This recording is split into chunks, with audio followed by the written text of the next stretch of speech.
High friends, welcome back to my YouTube channel. নমস্কাৰ, মই পাপৰি দাস। আজি মই এই ভিডিঅ'টোত ক্লাছ 6ৰ অসমীয়াৰ লেচন 2 বুদ্ধিয়ক বীৰবল পাঠটিৰ প্ৰশ্নখিনি আলোচনা কৰিম। আহক আমি ভিডিঅ'টো আৰম্ভ কৰোঁ।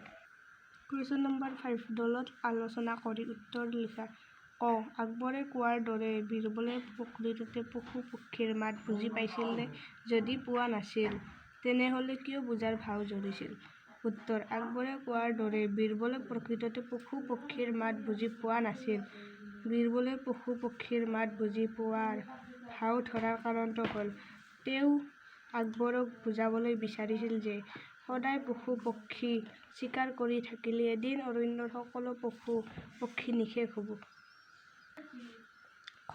উপস্থিত বুদ্ধিৰে বীৰবলে উদ্দেশ্য সাধন কৰিব পাৰিলেনে? উত্তৰ: উপস্থিত বুদ্ধিৰে বীৰবলে উদ্দেশ্য সাধন কৰিব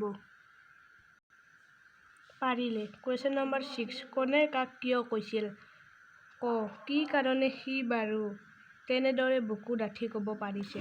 উত্তৰ: আকবৰে বীৰবলক কৈছিল, যেতিয়া ৰাজকন্যাৰ পিতৃয়ে দুমাহ পিছত এটাও পশু পক্ষী নোহোৱা 40খন অৰণ্য ৰাজকন্যাৰ লগত দিব পাৰিব বুলি কৈছিল, তেতিয়া আচৰিত হৈ আকবৰে বীৰবলক কৈছিল, খ.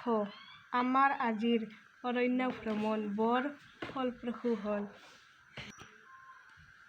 আৰু ভৱিষ্যতে চিকাৰ কৰাৰ হেঁপাহো মোৰ নাইকিয়া হ'ল। গতিকে ব'লা ৰাজপ্ৰসাদলৈ উভতি যাওঁ। উত্তৰ: আকবৰে বীৰবলক কৈছিল। বীৰবলৰ কথাখিনিৰ তাৎপৰ্য আকবৰে হাড়ে হিমজে বুজিলে। তেওঁ গমি পিটি চাই উপলব্ধি কৰিলে যে চিকাৰ কৰি থাকিলে অৰণ্যত পশু পক্ষী নাথাকিব। কুৱেশ্যন নম্বৰ 11, বাক্য ৰচনা কৰা। কথা চহকী, কথা চোবা, কথা শুন, কথা ৰাখ। কথা চহকী: ৰমেন গোটেই শ্ৰেণীটোৰ ভিতৰতে কথা চহকী। কথা চোবা: লগৰীয়াৰ লগত কথা চবাই থাকোঁতে অমৰৰ স্কুললৈ যাবলৈ পলম হ'ল। কথা শুন: ধ্ৰুৱক দেউতাকে ক'লে যে মই কোৱা প্ৰতিটো কথা শুন। কথা ৰাখ: নীলাই তৰালীক কথা ৰাখ বুলি প্ৰতিশ্ৰুতি ল'বলৈ ক'লে।